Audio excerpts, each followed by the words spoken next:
자, 우리 한번 인사하겠습니다. 참 잘했습니다. 잘 들었습니다. 한번 더 인사합시다. 은혜 많이 받으시기 바랍니다. 은혜 많이 받으시기 바랍니다. 오늘도 풍성한 은혜가 임할 줄 분명히 믿습니다. 잠시 기도하겠습니다. 예수님 감사합니다. 오늘 이렇게 거룩한 주일을 허락하여 주시어서 우리들을 이 귀한 교회로 모이게 하여 주시고 아버지 앞에 귀한 찬양을 드리며 또 기도를 하며 그리고 말씀을 나누며 주님 안에서의 아름다운 사랑의 교회를 나눌 수 있도록 인도해 주신 나의 아버지 참으로 감사를 드립니다.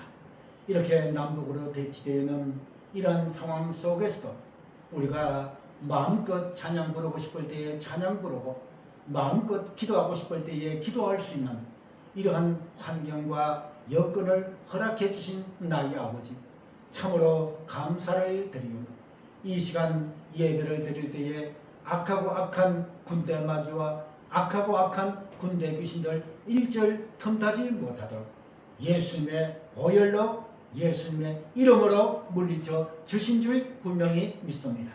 이 시간에 성령 충만으로 아버지께서 함께하여 주시어서 더욱더 아버지 하나님의 말씀만 증거하게 하여 주시고 아버지 하나님의 말씀 전부를 증거하는 놀라운 역사가 일어나게 인도하여 주신 줄 믿사옵고 예수님 이름으로 기도하옵나이다.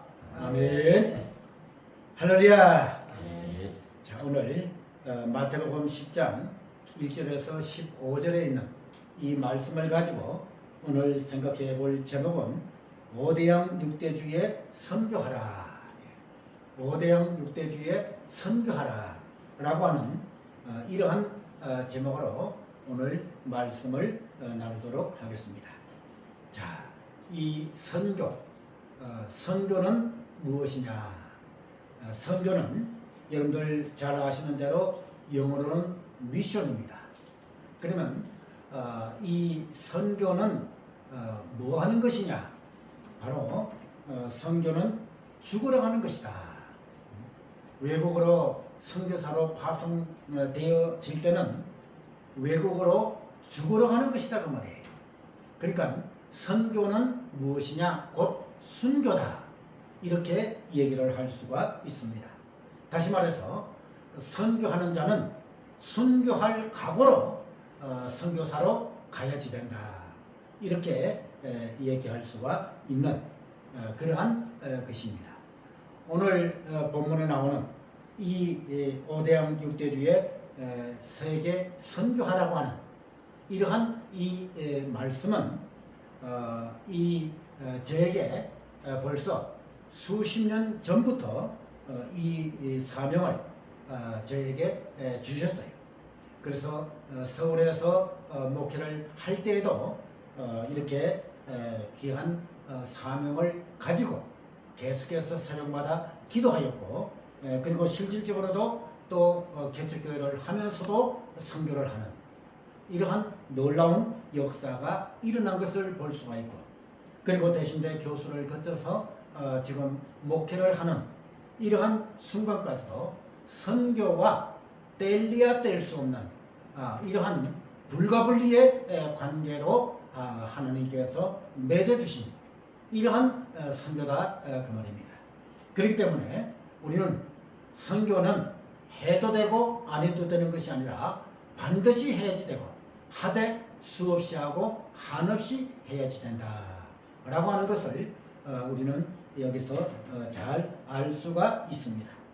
그러므로 오늘 제가 드리는 말씀은 그저 단순히 한편의 설교를 한다 이러한 것으로 듣지 마시고 오직 정말 비장한 각오로 나도 선교하겠다 라고 하는 그러한 마음가짐으로 임해야 된다는 이러한 말씀인 것입니다.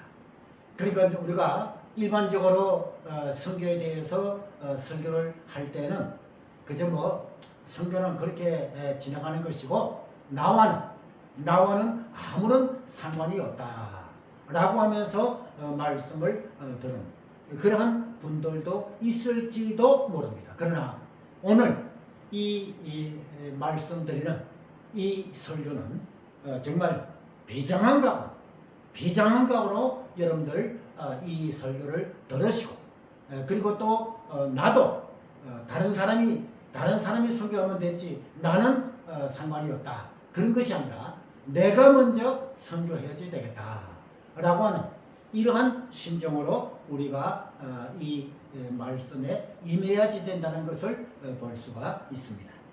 그러므로 선교는 두 종류의 선교가 있지요. 첫째로는 직접 파송되어진 선교사 이렇게 얘기할 수가 있고요. 이것은 바로 현지에 선교지에 파송이 되어서 거기서 정말 목숨을 내어놓고 선교하는 이러한 선교사를 말하고, 두 번째로는 어떠한 선교사가 있느냐, 바로 파송하는 선교사가 있다 그 말이죠. 그러니까 파송하는 선교사는 선교사라 말을 하지 아니하고 파송하는 목사, 파송하는 교회 이렇게 얘기를 하는데 우리는 바로 파송되어진 선교사, 그 다음에 또 파송하는 선교사 이렇게 선교사가 되어 있다 그 말이죠. 그러면 우리는 바로 파송하는 선교사들이 모두가 되어야지 된다라고 하는 이러한 얘기인 것입니다. 제가 알고 있는 집사님, 지금은 권사님이 됐다고 합니다.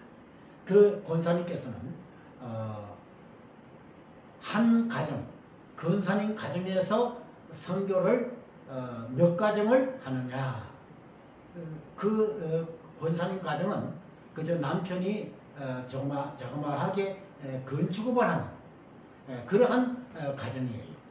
그래서 그렇게 수입이 많이 나지 아니하는 그러한 가정인데도 불구하고 자기는 선교를 파송하는 선교사로 부름을 받았기 때문에 자기는 선교를 해야지 되는데, 그래서 주파송 선교사를 한 명을 주파송 선교사로 해갖고 그때 당시에 돈으로 200만 원을 보내주었고, 그리고 14가정의 협력 선교사를 파송하는 그러한 선교를 하고 있다고 말이죠.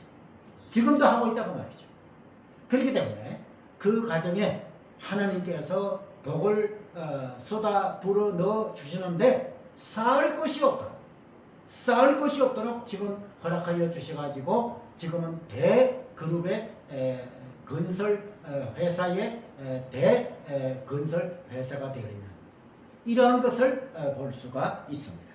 그러면 사도행전 1장 8절 말씀에 볼 것 같으면 오직 성령이 너희에게 임하시면 너희가 권능을 받고 예루살렘과 온 유다와 사마리아와 땅끝까지 이르러 내 증인이 되리라. 할렐루야. 네. 이 말씀이 곧 우리들에게 5대양 6대주 선교하라는 이러한 말씀인 것으로 우리는 받아들여야만 된다 그 말인 것입니다. 그러니까 이 말씀은 정말 5대양 6대주, 6대주가 어디입니까? 아시아, 아프리카, 남미, 북미, 유럽과 오세아니아주 이렇게 6대주가 있죠.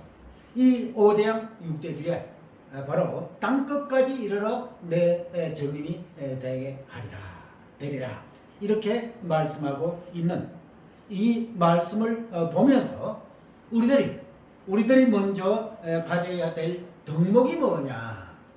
우리 성도들, 저와 여러분들이 가져야 될 덕목은 첫째도 겸손이요, 둘째도 겸손이요, 셋째도 겸손이다. 할렐루야. 네. 자, 여러분 이렇게 이것은 알기는 쉽습니다.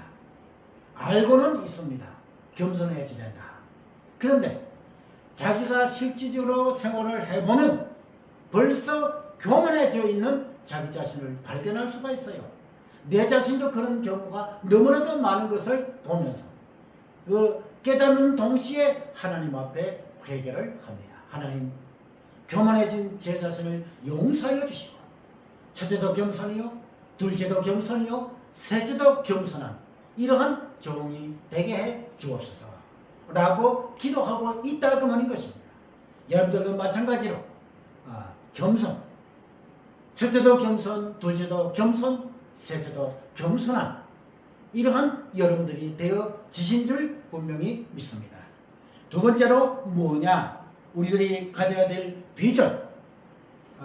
두 번째로 가져야 될 비전, 첫째로는 선교요, 둘째도 선교, 셋째도 선교다.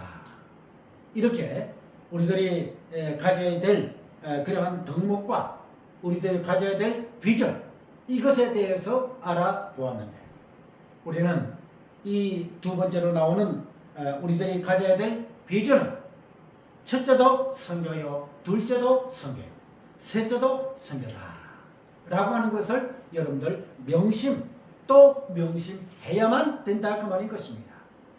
그렇기 때문에 우리가 선교사님들이 우리 교회에 오셔서 설교를 하고 선교 보고를 하시고 그리고 또 제 자신과 우리 여러 교육자님들이 선교에 대해서 설교를 할 때에 그저 선교는 나하고는 아무런 상관이 없다 라는 이러한 생각하지 마시고 이 선교는 내가 먼저 선교해야지 된다, 내가 먼저 선교해야지 된다 라고 하는 심정으로 이 말씀을 우리가 들어야지 된다는 이러한 말씀인 것입니다. 그러면 저는 지금까지 많이 알고 있는 사업하는 그러한 기업가들에게 반드시 제가 묻는 것이 있습니다. 그 기업의 목적이 무엇이냐, 사업하는 목적이 무엇이냐 라고 이것을 묻습니다. 저에게 가끔 개업 예배를 드려달라 이렇게 부탁하는 그러한 분들도 있는데 거기 가서 설교를 하면서 가장 먼저 묻는 질문이 그것입니다. 이 가게를, 이 사업을 해가지고 얻어야 할 궁극적인 목적이 무엇입니까? 라고 묻습니다. 그럴 때 성도 해당자는 그저 돈 벌기 위해서지요.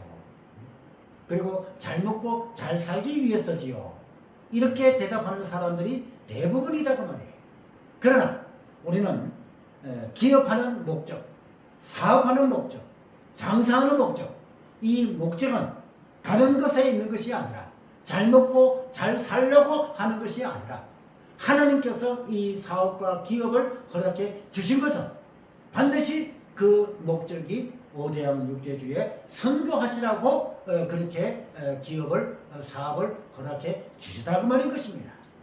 이것을 우리는 분명히 인식하고 깨달아야 되는 이런 것을 여기서 볼 수가 있습니다. 그러면 이제 우리는 여기서 선교의 원리를 먼저 살펴보고 또 나아가야만 될 줄로 압니다. 선교에는 선교의 원리가 있습니다. 그러면 그 선교의 원리가 무엇이냐? 흔히들 여러분들 이 교회에서 선교 헌금을 합니다. 그러면 이 선교 헌금을 할 때에 어떻게 하느냐? 대부분 볼 것 같으면 제가 그 가정들을 유심히 살펴볼 것 같으면 모든 생활비를 다 쓰고 난 후에 남으면 선교하고 남지 아니하면 선교를 아니하는 이러한 가정들이 아주 많이 있는 것을 볼 수가 있습니다. 그것은 아니 된다고 하는 것입니다. 그러면 어떻게 해야지 되느냐? 모든 생활비를 다 쓰고 난 후에 남으면 선교하는 것이 아니라 먼저 선교 헌금을 먼저 하나님 앞에 드리고 그 다음에 생활비를 쓰는 생활을 하는 이것이 바로 선교의 원리다고 하는 것입니다. 그러면 왜 그렇게 하느냐? 그렇게 하면 먼저 선교를 하고 선교 헌금을 드리고 생활을 하면 그 생활에 말로 다 할 수 없는 윤택한 축복을 허락해 주시더라. 할렐루야. 이것은 제가 직접 경험한, 수도 없이 경험한 이러한 것이다 그 말인 것입니다. 당장 내일 물건을 사야지 되고 또 돈이 들어가야지 될 그런 때가 있는데도 불구하고 먼저 하나님 앞에 성교비를 드리고 그 다음에 내일 당장 그 물건을 사려고 하면 돈이 없는데 즉시로 하나님께서는 그 물건 살 돈을 채워주시더라고 말인 것입니다. 이것이 한두 번이 아니라 얼마나 많이 이것이 제가 제 자신이 직접 체험을 했는지를 저는 잘 알고 있다고 말인 것입니다. 그렇기 때문에 여러분들 선교의 원리가 무엇이냐? 바로 먼저 선교하고 나머지로 생활을 하는 이것이 바로 선교의 원리다고 하는 것입니다. 그러므로 말미암아 여러분들 내게 들어오는 수입이 적다고 해서 선교 헌금을 하지 아니하면 안 된다고 말인 것입니다.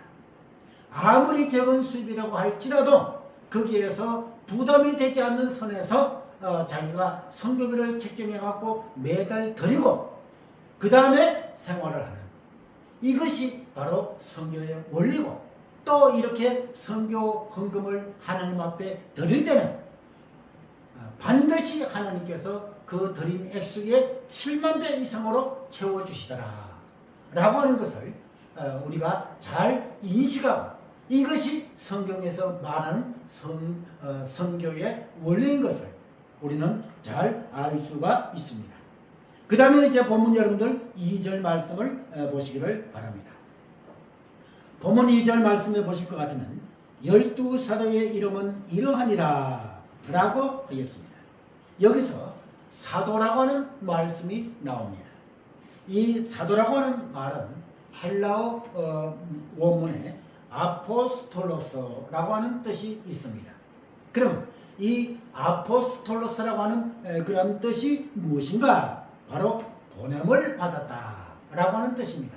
보냄을 받은 자라고 하는 이런 뜻이 있어요. 다시 말해서 예수님께서 12제자를 훈련시키시고 이제는 이 보내셨다. 여기에 본문에 볼 것 같으면 12사도의 이름은 이러하니 그리고 이제 파송을 한 12제자를 파송한 이러한 것이 오늘 본문에 나오죠. 그렇기 때문에 오늘 이 본문에 볼 것 같으면 사도는 보냄을 받은 자라고 하는 이러한 뜻이기 때문에 우리가 이제 선교사는 바로 보냄을 받은 자다.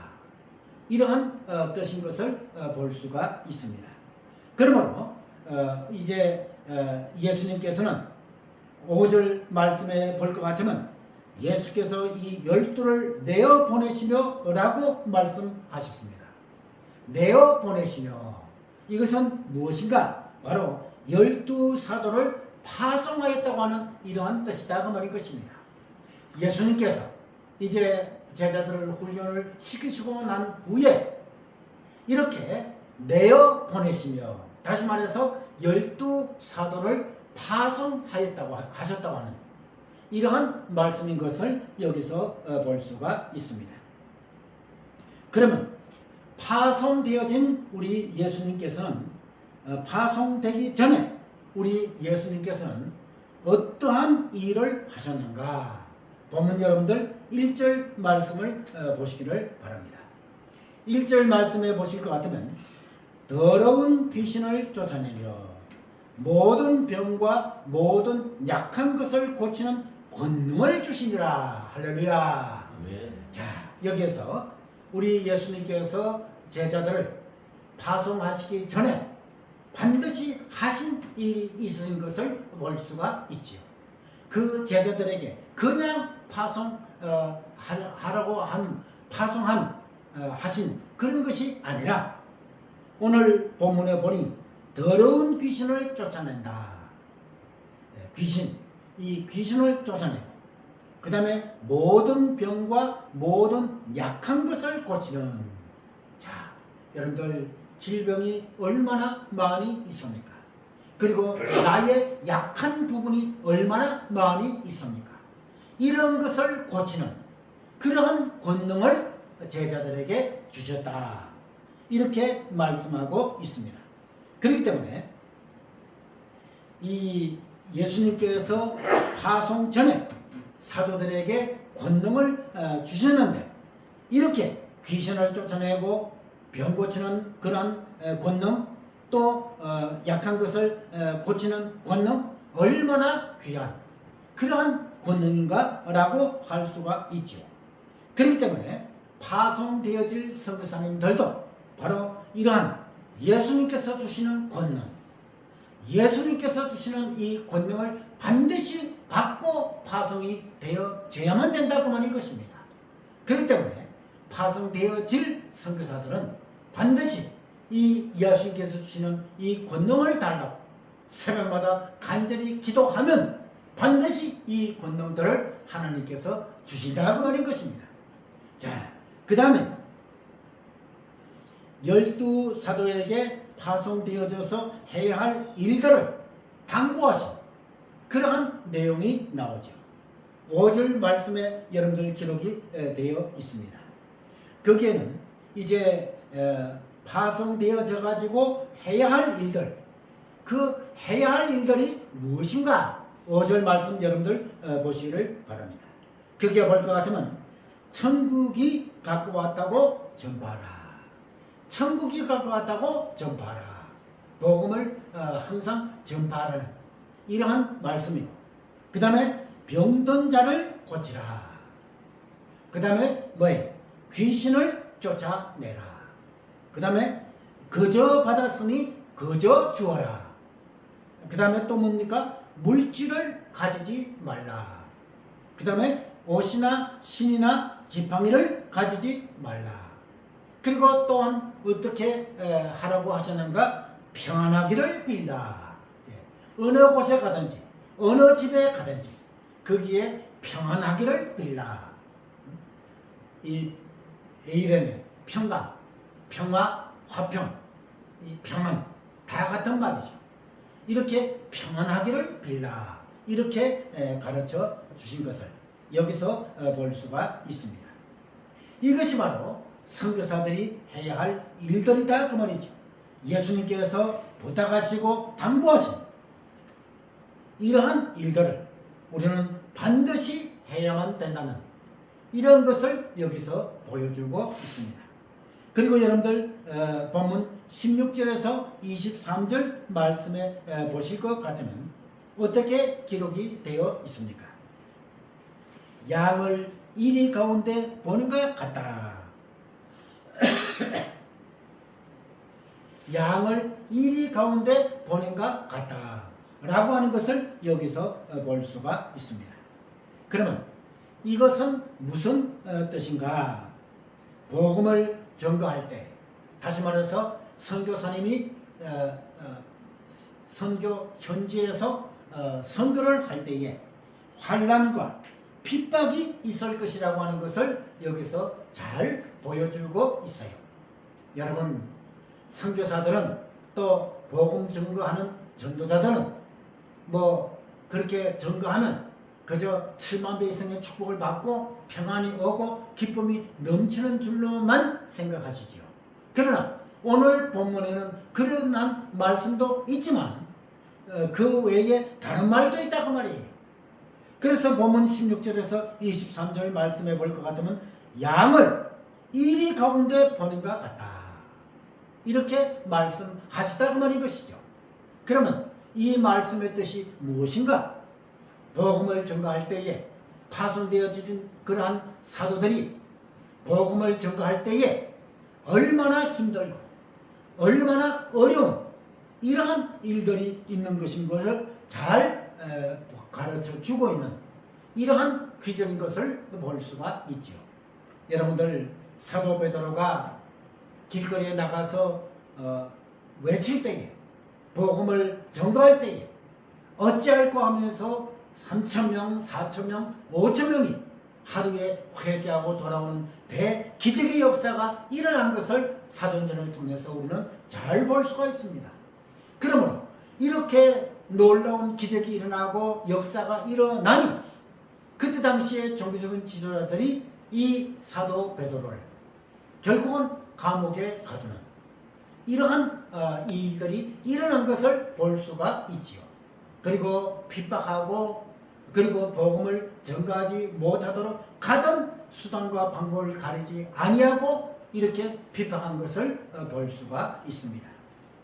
그런과 마찬가지로 오늘날 우리가 복음을 전가할 때에 목사로 그리고 또한 강도사로 전도사로 그리고 또한 선교사로 복음을 전가할 때에는 정말 양을 이 가운데 보는 것 같은 이러한 감당할 수 없을 만큼 환난, 감당할 수 없을 만큼 핍박, 이러한 어려움, 두려움, 고통, 고난 이런 것들이 우리에게 닥쳐온다고 말인 것입니다.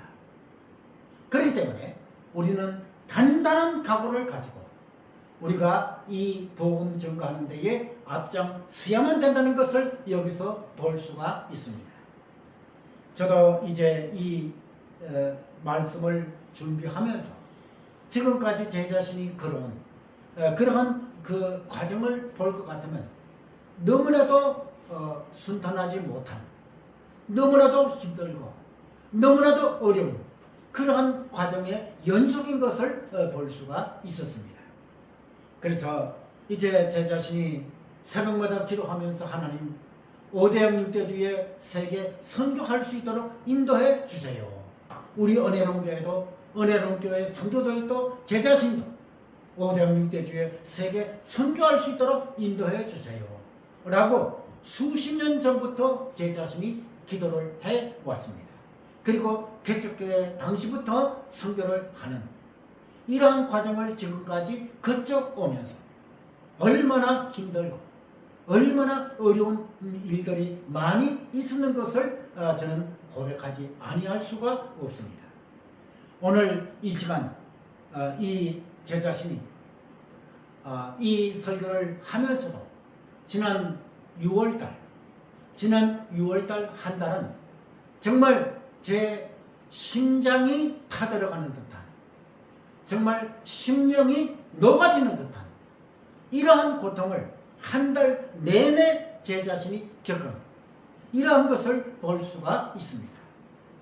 그래서 제 자신이 5대양 6대주 세계 선교를 위해서 이렇게 기도를 할 때에 이 악하고 악한 군대 마귀와 악하고 악한 군대 귀신들은 제 자신이 어떻게 해서라도 선교를 하지 못하게 하기 위해서 그 미국의 박동영 장로를 통해 가지고 결국은 이렇게 선교할 줄 알았는데 결국은 그 박동영 장로의 관계를 완전히 끊어버리게 하기 위해서 이 군대 마귀와 군대 귀신들은 철저하게 역사를 하고 시험을 주었다고 말할 것입니다.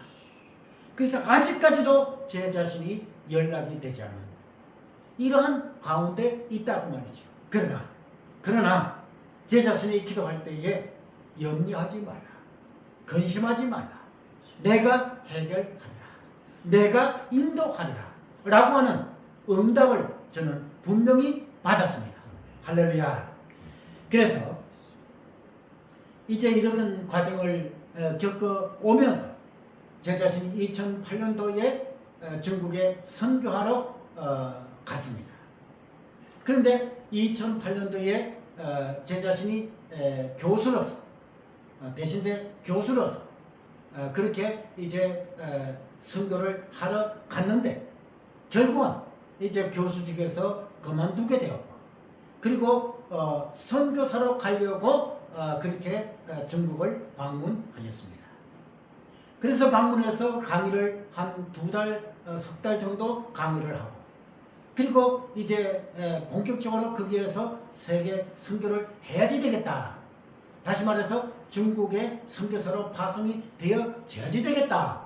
라고 마음을 먹고 이제 다시 한국에 들어와서 파송되어지기 위해서 선교사로 가기 위해서 여러 노력을 하였지만 하나님께서는 선교사로 보내지 아니하시고 저를 지금까지 여기에서 목회를 하게 하시고 그리고 선교사를 파송하는 선교사로 만든 이런 것을 여기서 볼 수가 있습니다. 그러므로 이제 약 2년 전 제 자신이 심근경색으로 쓰러졌을 때에, 그때의 병원에 입원했을 때에, 그때 당시에 이제 예수님께서 제 자신에게 찾아오셨습니다. 찾아오셔가지고 근심하고 걱정하고 있는 제 자신, 수술이 잘못되어지면 제 자신은 결국은 하늘나라 가버리고 마는데, 하나님 어찌하여 이렇게 고통을 주시는 것이옵나이까? 이렇게 기도할 때에 예수님께서 저에게 찾아오셔가지고, 사랑하는 아들아, 두려워하지 말고 염려하지 말라. 내가 고쳐주고 완벽하게 고쳐주리라. 그리고 내가 아들을 극진히 사랑하고 뜨겁게 사랑하고 가장 사랑한다. 그러므로 아들도 나만 사랑하라. 할렐루야. 이렇게 예수님께서 말씀하시다 그 말인 것입니다. 그러면서 마지막으로 아들에게 부탁한다. 마지막으로 아들에게 당부한다. 그것이 무엇입니까? 오대양 6대주에 세계 선교하라. 이렇게 예수님께서 마지막으로 저에게 부탁하셨고 마지막으로 당부하신 이러한 것을 제가 지금도 기억하고 있습니다. 그러면 저는 그때부터 이제는 제 자신 오대양 6대주 세계 선교를 위해서 죽도록 충성하고 죽을 각오로 목숨을 내어놓고 선교하기로 하나님 앞에 다짐하고 약속을 하였다 그 말인 것이죠. 그러므로 이제 지금 우리는 정말 어떠한 일이 있더라도 오대양 6대주의 세계 선교를 해 나가야지 된다 그 말이죠. 그것은 우리 은혜로운 교회도, 우리 은혜로운 교회 성도들도, 제 자신도 오대양 6대주의 세계 선교를 해야만 된다고 하는 것을 볼 수가 있습니다. 디모데후서 4장 2절 말씀에 너는 말씀을 전파하라. 때를 얻든지 못 얻든지 항상 힘쓰라 라고 말씀하고 있는 것을 볼 수가 있죠. 우리는 주님의 지상명령인 때를 얻든지 못 얻든지 선교해야만 된다 그 말인 것입니다. 그러면 반드시 우리들의 앞길을 열어주시는 그러한 주님을 여기서 볼 수가 있지요. 사도행전 1장 8절 예루살렘과 온 유대와 사마리와 땅끝까지 이르러 내 증인이 되라 라고 하신 이 말씀에 의지해서 우리는 예수님의 명령과 예수님의 부탁과 당부를 따라가야만 된다고 하는 것을 여기서 볼 수가 있습니다. 그것은 땅끝까지 이르러 선교해야지 된다고 하는 것을 잘 보여주고 있습니다. 그러면 선교하는 자, 선교하는 교회, 선교하는 국가는 반드시 하나님께서 7만 배 이상으로 채워주신다고 하는 것을 우리는 잘 인식해야만 된다고 하는 것을 볼 수가 있습니다. 그러므로 선교하는 교회는 성장합니다. 부흥합니다. 선교하는 우리들에게는 반드시 7만 배 이상의 축복으로 채워주신다고 하는 것을 분명히 여러분들 인식해야만 된다고 하는 것을 알 수가 있습니다. 그러므로 우리는 예수님의 지상명령이신 오대양 6대주 세계 선교를 반드시 해야만 된다는 것을 잘 알 수가 있습니다. 우리 은혜로운 교회는 바로 오대양 6대주야 세계 선교하는 그러한 교회인 것입니다. 그러면 지금 이 시간 우리들에게 어떠한 기도의 제목을 주셨는가? 첫째로는 12명의 믿음의 기업의 회장들을 붙여주시옵소서, 보내주시옵소서, 우리 은혜로운 교회로 보내주시옵소서. 그 다음에 기도원 300명 용사를 우리 은혜로운 교회로 붙여주시고 보내주시옵소서. 그리고 세 번째는 무엇입니까? 바로 바알에게 절하지 않은 7,000명의 용사를 우리 은혜로운 교회에 붙여주시고 보내주시옵소서 라고 기도해야만 된다고 말이죠. 그럴 때 반드시 이 기도의 제목들을 들어 응답해 주신 줄 분명히 믿습니다. 그러므로 나는 할 수 없어, 다른 사람이 선교하면 되지, 나는 할 수 없어 라고 하는 것이 아니라 내 자신부터 먼저 선교를 해야지 된다 라고 하는 이 선교의 원리를 반드시 깨달아 우리는 하나님 앞에 선교를 할 때에 우리 은혜로운교회와 우리 은혜로운교회 성도 모두들, 그리고 선교 헌금을 보내오고 있는 모든 일꾼들에게도 영육간에 7만 배 이상으로 채워 주신다고 하는 것을 기억하면서 오대양육대주의 세계 선교하시는 그러한 여러분들이 되시기를 주님의 이름으로 축원합니다. 네.